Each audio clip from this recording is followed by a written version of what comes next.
예수님의 출생 기사는 조금 자세하게 나와 있지만 출생한 이후에 예수님이 어떤 일을 겪으셨는지에 대해서는 성경이 함구하고 있습니다. 그리스도 출생의 이후에 유일하게 나타난 본문이 아까 읽었던 누가복음 2장 12살 때 예수님이 예루살렘에 올라가셨는데, 예수님의 부모님이 친족들하고 같이 올라가는 바람에 예루살렘에서 내려가다가 하루가 지나서 예수가 없다는 걸 깨달았어요. 우리 아이가 어디 갔지? 나 홀로 집에, 원래 이 작품이 여기서 나온 것 같아요. 예수님이 안 보이시는 거예요. 그래서 다음날 찾으러 올라갔더니 선생님들하고 나이 드신 성경을 잘 아는 사람하고 얘기 나누고 있었던 거죠. 아주 듣기도 하고 묻기도 하는 가정에 지혜가 얼마나 좋은지 주변 사람들이 놀랐다, 그런 말이에요. 12살 어린 소년이 우리나라로 보면 초등학교 6학년 정도, 아주 비범했다. 그러면 12살에 비범했으면 공생애가 30살에 시작됐으니까 18년 있어요. 18년 동안 기사가 아무것도 없어요, 성경에. 우리 탁구신동 이승수, 요새 이 어린이가 대단하거든요. 막 키 크고 막 한 17살 이런 애들도 막 다 그냥 선수들 이기고, 작년에도 우승했고 올해도 뭐 성적이 좋다 그래요. 이승수 7살 때부터 탁구를 쳤어요. 그럼 이 아이가 지금 12살인데 얘도 12살이거든요. 만 12살. 그러면 15살 때 되면 굉장한 메달을 따고 세계적인 선수가 되는 소식을 우리가 계속 듣겠죠. 18살 되면 말할 것도 없고. 그런데 예수님이 12살 때 대단했는데 18년 동안에 대한 기록이 하나도 없어요. 왜 복음서 기자는 이 부분을 조명하지 않았을까? 그것이 제가 의아하게 생각하는 부분이에요. 나사렛 사람들은 공생의 사역 중에 나사렛을 방문한 예수님을 보면서 하나도 감동을 못 받았어요. 회당에서 가르치는 그 지혜와 손으로 행하는 기적들을 보면서도 마음을 열지 않았습니다. 그 이유는 이렇습니다. 6장 3절, 이 사람이 마리아의 아들 목수가 아니냐, 야고보와 요셉과 유다와 시몬의 형제가 아니냐, 그 누이들과 우리와 함께 여기 있지 아니하냐 하고 예수를 배척한지라. 마리아의 아들 목수 예수 아냐, 이렇게 봤다는 거죠. 너희 집안 다 알고 있어. 너 동생들 우리가 다 알아. 이름 다 얘기해. 야고보, 요셉, 유다, 시몬, 누이 동생들도 있고. 예수님의 그 가족들이 아직 나사렛에 살고 있었던 거죠. 아니, 너 예수 얼마 전까지 우리 집에 배달 왔었잖아. 의자 고쳐가지고. 근데 뭐 선지자가 된 것처럼 회당에서 막 가르치고 뭐 기적을 보이긴 하지만 너는 우리에게는 목수일 뿐이야. 우린 너를 대단하게 볼 수가 없고 너의 말에 귀 기울일 마음도 없어. 나사렛 사람들은 그렇게 예수님을 배척했어요. 예수님이 목수라는 말이 마태복음 13장 55절에 한 번 더 나오죠. 이는 그 목수의 아들이 아니냐. 같은 상황인데 지혜와 능력을 보고 목수의 아들이잖아, 이렇게 얘기를 했다는 거예요. 목수는 헬라어로 테크톤이에요. 테크톤. 닭장에서부터 집까지 건축할 수 있는 손재주가 좋은 사람, 테크톤. 달구지 목수, 가구장이, 석공 제작자 다 테크톤이라고 말을 했습니다. 우리가 집에서 쓰는 식탁이나 의자, 침대, 찬장 다 이 테크톤이 만드는 거예요. 예수님은 꽤 좋은 기술을 가지고 상당 기간 목수의 일을 하셨습니다. 나사렛이라는 동네가 그렇게 큰 동네는 아니니까 우리로 말하자면 세탁소집 아저씨 얼굴 보듯이 나사렛 사람들이 얼굴을 받고 예수님의 집안도 다 알고 있었어요. 로마인들은 손으로 하는 일을, 목수라는 직업을 멸시했을 수 있지만 유대인들은 사실을 경멸하지는 않았다고 해요. 노동이라는 것이 유대인들에게 타락의 결과로기보다는 창조의 결과로 하나님이 명령하신 것으로 받아들여졌기 때문에 사도 바울도 내가 사도인데 이렇게 천막을 기어서 어떡하지? 안절부절하지 못하면서 그것을 비밀로 여기지 않고 오히려 당당하게 자기가 하는 일을 편지에다가 적죠. 고린도 교회에다가 적었어요. 그런즉 내 상이 무엇이냐? 내가 복음을 떠날 때 값없이 전하고 복음으로 말미암아 내게 있는 권리를 다 쓰지 아니하는 이것이로다. 지금 일을 한다는 얘기예요. 고린도후서 12장 13절, 내 자신이 너희에게 폐를 끼치지 아니한 일밖에 다른 교회보다 부족하게 한 것이 무엇이 있느냐? 폐를 끼치지 않는다. 그래서 일을 했다는 뜻이에요. 데살로니가 교회에 보낸 편지에서도 형제들아 우리의 수고와 애쓴 것을 너희가 기억하리니 너희 아무에게도 폐를 끼치지 아니하려고 밤낮으로 일하면서 너희에게 하나님의 복음을 전했다 그랬어요. 데살로니가 후서에서도 누구에게서든지 음식을 값없이 먹지 않고 오직 수고하고 애써 주야로 일함은 너희 아무에게도 폐를 끼치지 아니하려 함이니. 내가 사도니까 복음을 전하면 여러분이 나한테 먹을 거 줘야 돼요. 이렇게 말할 권리가 있지만 교회들이 다 새로 태어난 개척교회란 말이죠. 우리가 개척한 성가을교회, 그 목사님은 지금도 학교에 가서 일하세요. 하 목사님이 며칠 전에 만났는데 그러더라고요. 목사님, 오김교에서 오신 분들은 다 11조 하세요. 그런데 새 가족들은 거의 11조 안 해요. 우리 교회에서 보내신 분들이 그래도 가서 11조 하는 거예요. 그러니까 그 교회가 건재한 거죠. 그런데 새 가족들만 왔는데 사도 바울이 내 사례비 빨리 만들어 달라고 그러면 믿음도 아직 안 들어가는데 어떻게 헌금하겠어요? 그러니까 바울이 그런 말 하기 싫어서 폐 끼치지 않으려고 일을 했던 것인데 그것을 굳이 감추지는 않아요. 일을 한다는 것은 그렇게 부끄러운 일이 아니었기 때문에 그래요. 어느 책에서 두 개의 그림, 목수에 대한 두 개의 그림의 소개글을 읽고 제가 네이버에서 좀 찾아보니까 밀레이라는 화가가 1850년에 그림을 완성했는데 목수의 작업장이라는 그림이에요. 예수님이 손에 지금 피가 나요. 손에 피가 나는데 아픈 거죠. 그런데 아버지 요셉이 허리를 숙여서 아픈 손을 이렇게 만져줘요. 그리고 어머니 마리아는 볼에다가 키스를 하면서 위로를 해줘요. 그런데 오른쪽에 있는 저 소녀는 세례 요한이에요. 예수님 손을 씻기게 하려고 물을 떠가지고 왔어요. 저 창밖을 보니까 양들이 있어요. 그래서 이 작업대에 이렇게 예수님이 기대면서 이렇게 위로를 받고 또 도움을 받지만 궁극적으로는 어린 양이 되어서 십자가를 지게 되실 것을 이 작업장에서 벌써 암시하는 그런 그림이라고 볼 수가 있습니다. 그리고 한 20년이 지난 후에 홀멘헌트라는 사람이 죽음의 그림자라는 그림을 완성했습니다. 자, 이것은 지금 십자가 그림이 전혀 아니에요. 여기는 목수가 일하는 작업장이에요. 그런데 일을 하다가 이렇게 기지개를 피는 거예요. 이렇게 기지개를 폈는데 그림자를 이렇게 보면은 예수님이 십자가에 죽으실 것을 미리 보는 것 같은 그런 느낌의 그림이죠. 그런데 뒤에는 목수가 작업하는 그 여러 가지 끌이라든지 여러 가지 도구들이 있어서 망치도 있고, 그래서 예수님이 언젠가 십자가에 못 박히게 될 것이다, 이런 것을 암시하는 그런 것을 생각나게 하는 그림이에요. 이런 그림은 십자가를 예견하면서 예수님이 공생애 전에 목수로 일하시면서 어떤 준비를 하며 성장했다, 이것을 보여주고 있습니다.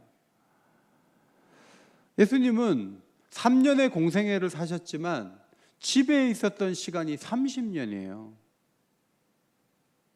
성경은 예수님이 그 30년 동안 뭘 했는지 잘 말을 하지 않죠. 함구해요. 그러나 또렷한 사실 하나는 목수의 집안에서 목수 일을 하면서 한 마을에서 이리저리 뛰어다녔다는 것은 분명하다, 그것을 보여줘요. 그리스도의 생애 전체를 주목하는 이들은 십자가만 보는 것이 아니라 목수로 30년 있었던 예수님의 모습 속에서 예수님을 한 사람의 노동자로 이해를 하기도 합니다. 성전에 올라가서 12살 때 놀라게 하셨던 그분이 나사렛 촌에서 그 이후에 18년 동안 몫으로 긴 시간 사셨어요. 여러분, 탁월한 능력을 어릴 때 봤으면 조기 교육을 해서 위대한 길을 걸어가도록 문을 열어주면 얼마나 위대하겠어요. 예수님은 사실 완전한 인간이요 완전한 하나님으로 오셨기 때문에 뭐 준비할 것도 없어요. 그런데 나쁘게 말하면 하나님이 저 나사렛 총구석에 그 탁월한 예수님을 처박아 놓으신 거예요. 그냥 목수가 돼서 의자나 고쳐주고 찬장이나 만들어주고 이리저리 배달을 하고 뛰어다니는 예수님의 그 재능과 지혜가 아까워 보이지 않습니까? 조지 랜스버리라는 영국의 의원이 있어요. 시골 마을 서포크에서 태어난 사람인데 14살에 학교를 그만두고 철도에서 석탄을 내리는 인부로 일하면서 이 노동이 주는 빈곤과 아픔을 겪었어요. 그는 정치에 마음을 두고 국회 등원을 시도하다가 1910년에 바우 앤 브로물이라는 가난한 지역에서 노동당 국회의원이 됐어요. 1929년 제1노동청장에 입각해서 우리로 말하면 장관이 된 거죠. 옛날에는 노동자들이 공원을 못 들어갔나 봐요. 그런데 노동자들이 공원에 들어가서 휴식을 할 수 있는 권리를 이 의원이 제안을 해서 성공을 거두게 되었습니다. 랜즈버리는 당당한 체격을 갖고 있었고 우렁찬 목소리와 천진난만한 미소를 띠고 진실한 모습으로 많은 사람에게 사랑을 받았다고 해요. 그런데 이 사람의 정치적 목표가 하나가 뭐냐면 사랑과 우애가 있는 사회를 만드는 거예요. 그에게 그런 비전을 심어준 사람은 목사님이었어요. 펜위크 키토라는 목사님. 랜즈버리의 신앙은 그리스도를 중심으로 한 것이었는데 랜즈버리는 십자가에 죽으신 예수님도 귀하지만 30년 동안 목수의 집안에서 평범하게 사셨던 그분의 삶을 이 사람은 굉장히 마음에 새겼다고 해요. 그리고 그 예수님께 사로잡혀서 예수님을 일단은 노동자로 부르셔서 목수의 평범한 수고를 하시는 그 자체를 영광스러운 것으로 받으신 하나님의 경륜을 이 땅에서 내가 풀어가야 되겠다, 그런 생각을 하면서 입법 활동을 했습니다. 제가 오늘 읽은 책 청김이라는 이민자가 쓴 책인데 그 책을 보니까 페사디나의 한 카페에서 이레니우스가 한 말을 봤대요. 하나님의 영광은 우리가 충만하게 살고 있음에 있다. 자, 이 말을 보고 하나님의 영광은 우리가 충만하게 살고 있음에 있다. 이 말을 보고 굉장히 놀랐다 그래요. 왜냐하면 이 청킴이라는 우리나라 사람이에요. 이 사람은 존 파이퍼 목사님의 가르침, 예배가 존재하지 않기 때문에 선교가 존재한다는 그 가르침만 늘 감동을 받고 있다가, 그러니까 모든 곳에서 선교가 필요하다, 예배가 없는 지역은 선교사를 보내야 되고 이 세상을 전부 예배자로 만들어야 된다라고만 늘 생각을 했었는데, 성 이레니우스는 하나님의 영광이라는 것은 꼭 예배 시간에만 나타나는 것이 아니라 우리가 일상생활에서 충만하게 하나님의 뜻대로 일상에 임할 때 하나님의 영광을 받으신다, 그런 말을 했거든요.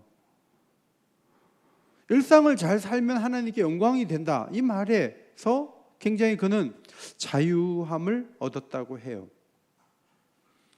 우리는 지금을 잘 못하지만 미래에 뭘 해보겠다는 경건에 대한 의욕을 가지고 있고 좋은 일은 미래의 숙제로 남겨두죠. 그래서 많은 분들이 내가 지금은 이렇게 직장을 다니지만 내가 선교지에 가서 5년이든 10년이든 내가 반드시 일한다, 내가 지금 일을 악물고 내가 직장 다니지만 내가 선교지에 갈 거야, 내가 준비해가지고 선교지 가나 안 가나 봐, 내가 하여튼 빨리 퇴직해서 갈 거야. 자, 이러고 있어요.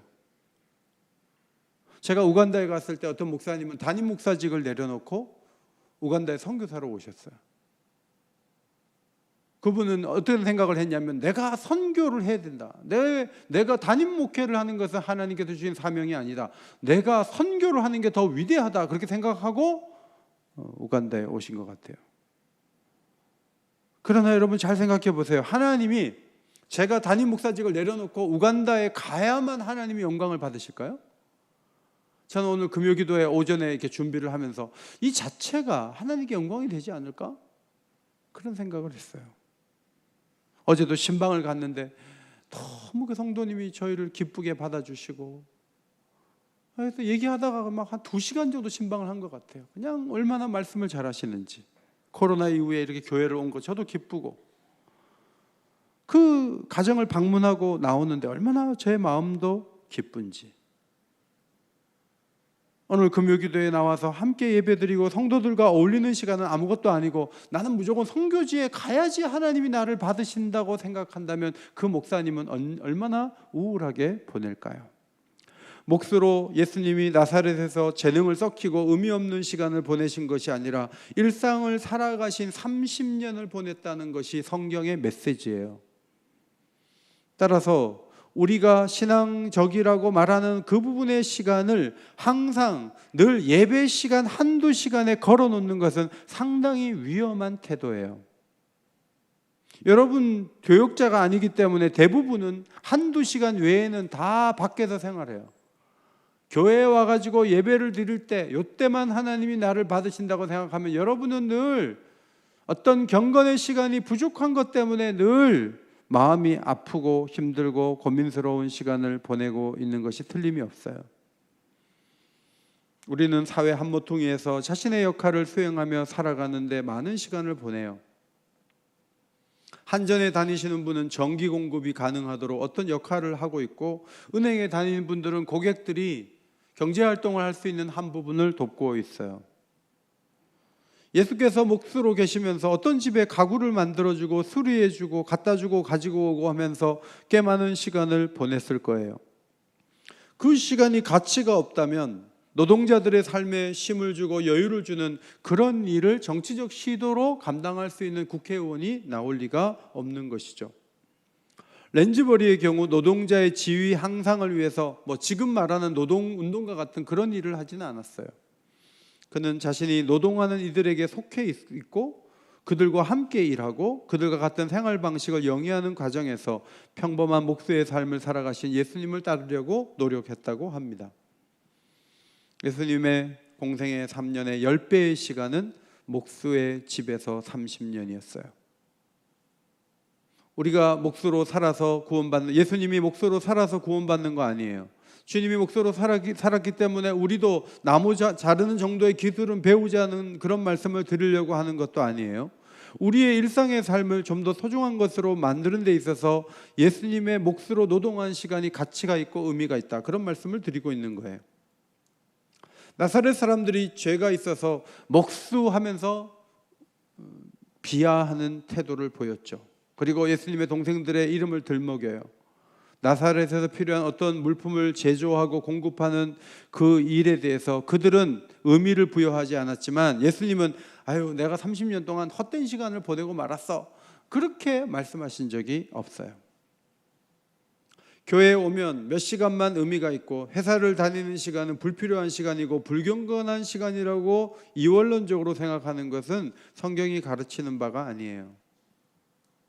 저는 이단들의 특징 가운데 하나가 회사를 부실하게 다니면서 종교적인 것만 집중하는 것, 그것이 이단들의 특징이라는 것을 다시 정명석이라는 이단을 통해서 다시 확인했어요.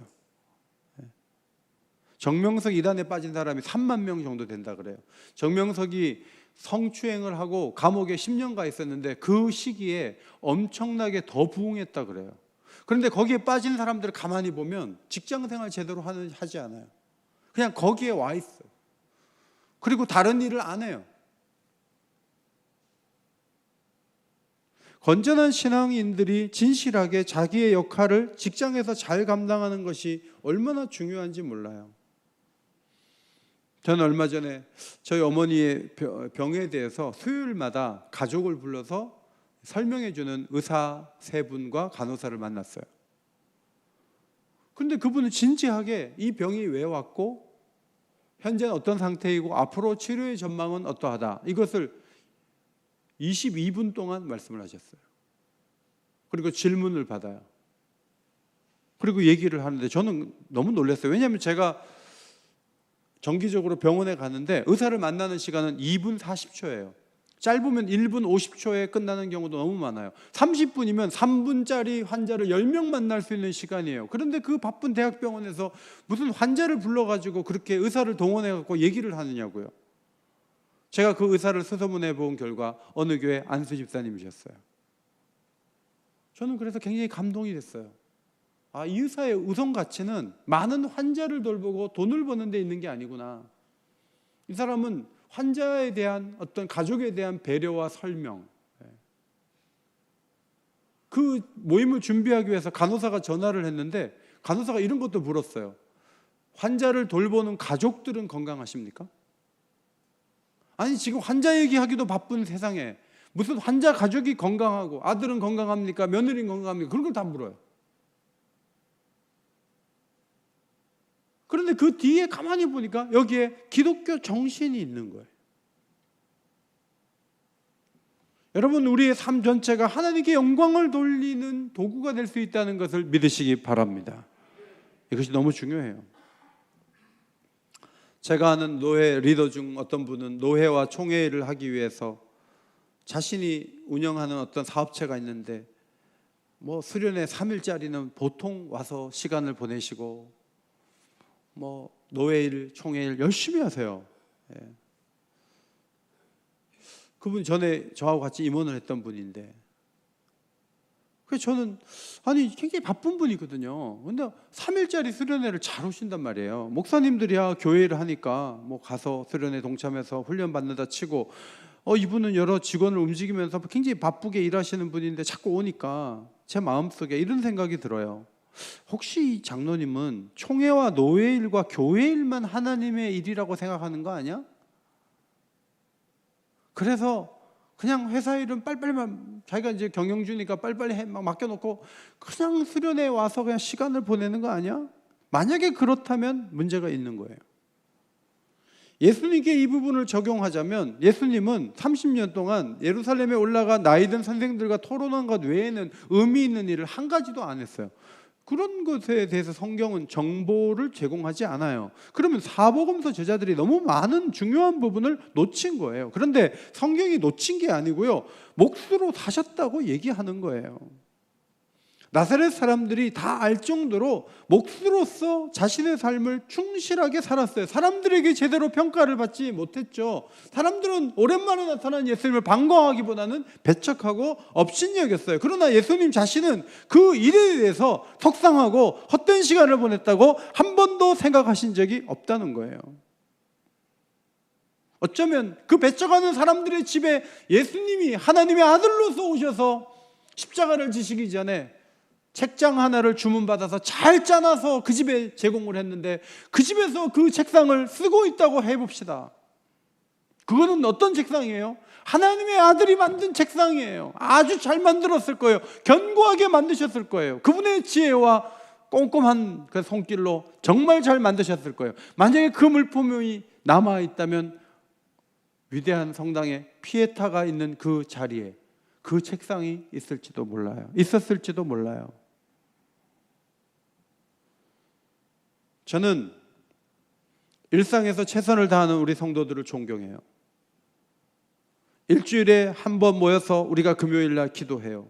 물론 하나님은 기도하는 시간을 기쁘게 여겨요.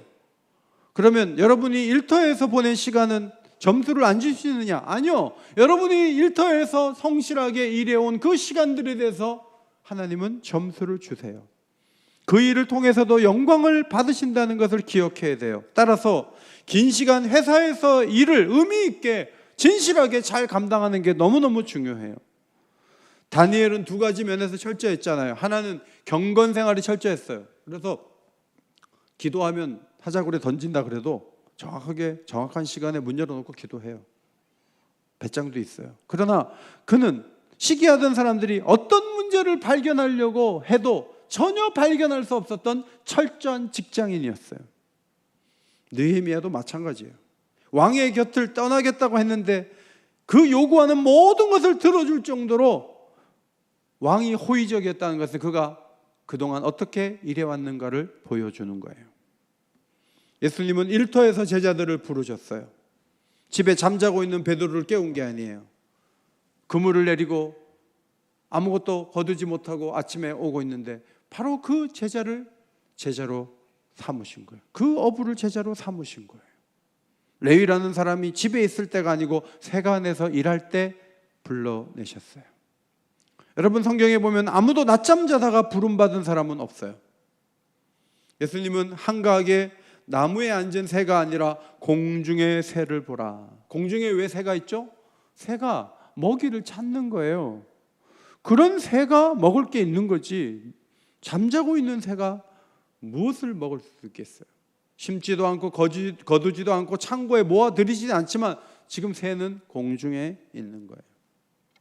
15년 전 미국 나사의 항공연구부문 최고 책임자로 신재원 박사라는 분이 계셨어요. 나사에 20명의 최고 책임자가 있었는데 동양인으로는 유일한 신 박사가 그 자리에 있었어요. 그것도 40대 후반에 그 자리에 있었는데 미국에서는 차관급에 해당되는 인물이었어요. 고위직에 올라가면 꼿꼿해지고 이상한 유혹에 빠지고 무너지는데 이 사람은 마음관리를 잘했어요. 어떻게 교만의 유혹을 이겨내는지 기자가 물을 때 이렇게 대답했어요. 아직 나도 부족하지만 매일 하나님이 주신 자리라는 것을 알고 내 위치를 되새깁니다. 크신 하나님 앞에 자신의 위치를 깨달을수록 하나님이 어떤 분인지를 알게 되는 것 같다, 이렇게 말하면서, 여러분, 이 신 박사는 연구 실적도 좋고 관리 능력도 탁월해요. 주변에서 인정해줘요. 백악관 브리핑 이 사람이 해요. 외부에서 높은 사람들이 오면, VIP가 오면 이 사람이 다 설명을 해요. 항공 전략에 대해서 결정하고 항공 비행 및 안전 등 항공과 관련 모든 연구가 이 신 박사의 책임 아래 너무나 잘 진행되고 있는데 신 박사가 신앙이 좋다는 거예요. 여러분이 잘 아신 대로 카터 대통령이 탁월한 주일학교 교사였는데 대통령이 됐잖아요. 대통령이 되면서도 그 주일학교 교사직을 소중히 여겼다는 것, 우리에게 감동이 되는 모습이에요. 회사에서 인정을 엄청 잘 받아요. 근데 교회도 잘 섬겨요. 그런 사람이 교회에 많다. 건강한 교회예요. 건강한 교회. 하나님이 기뻐하시는 성도는 삶의 현장에서 좋은 열매를 거두면서도 하나님께 영광을 돌리는 사람들이에요. 여러분, 예배의 현장에서만, 기도의 자리에서만 시간을 예수님이 보내셨다면, 예수님은 늘 하나님과만 바라봤기 때문에 사회적으로 문제가 있는 사람들이 가까이 올 때 식사할 수 없어요. 왜냐하면 늘 하나님과 상대했던 분이 그렇게 죄인들하고 어떻게 밥을 먹겠어요. 그러나 예수님은 까다로운 집에도 의자를 배달하셨고, 형편없는 사람들이 주문할 때에도 수리를 해주신 분이에요. 이미 이 목수 때 학습이 다 되신 거예요. 그래서 예수님은 종교적 성향보다는 대중성이 강하셨던 거예요. 누구와도 어울리실 수 있었던 거예요. 망가진 자들과 이상한 자들과 12제자 사이에 저녁 데이트를 주선할 수 있었던 능력이 목수의 시절에 이미 갖추어져 있었다. 수많은 동생들과 어울리며 늘 식사하셨던 그분은 혼자서 밥 먹은 적이 없어요. 늘 어울리셨어요. 이것이 예수 그리스도의 탁월한 모습이에요. 일상에서의 만남과 흐름이 공성회에서도 놀랍게 이어졌어요. 오늘 우리가 기도하면서 생각할 것은 평범한 목수이신 그분의 그 삶이 우리에게 어떤 영향을 주고 있고 우리 교회에 어떤 영향을 주고 있는가, 그 부분을 생각하고 기도하기 원해요. 목수에 대한 찬양이 있을까 했는데 생각이 났어요. 수많은 무리들 줄지어 그분을 보기 위해 따르네. 그 다음에 평범한 목수이신 그분 앞에 모든 무릎이 꿇어 경배하네. 찬양이 있어요. 악보가 있나요? 네. 같이 부르겠습니다.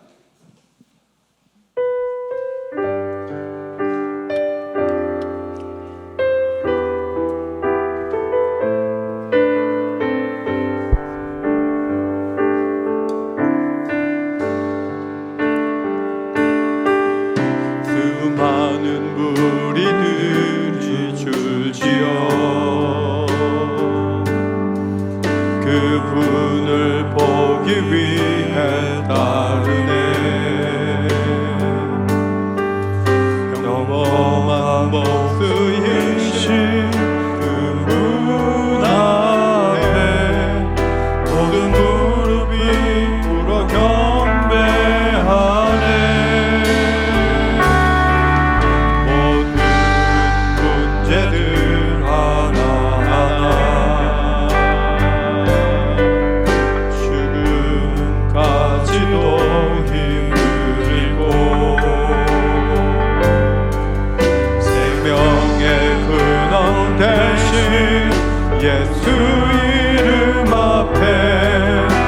모든 권세는 굴복하네.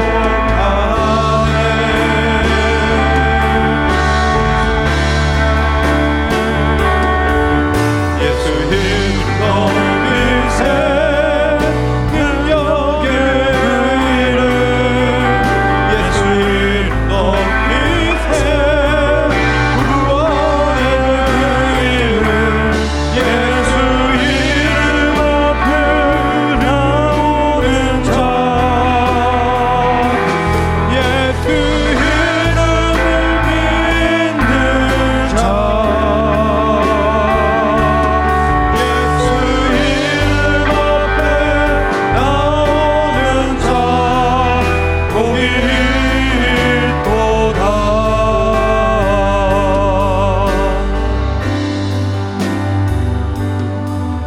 합심해서 기도하겠습니다. 첫 번째로 일터를 사랑하도록. 늘 일터를 옮기려고 하는 분들이 계세요.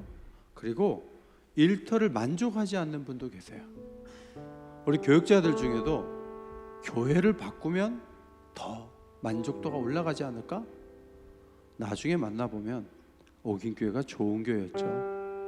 여러분, 우리가 지금 처한 일터를 사랑하는 마음을 갖고 이 일에 헌신하는 게 매우 중요하다는 생각이 들어요. 우리 학생들은 공부하는 그 학교를 사랑하고 연구하고 학업할 수 있는 그 기회를 소중히 여기고, 이것이 신앙생활의 첫걸음인 것이죠.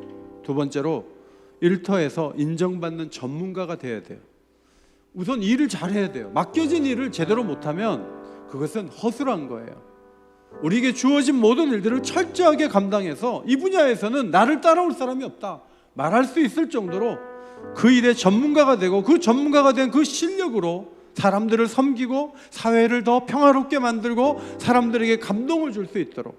세 번째로 세상에서의 일과 교회 사역이 조화가 되어서 더 풍성하고 아름다운 사회를 만들어가는 일에 우리 모두가 헌신할 수 있도록.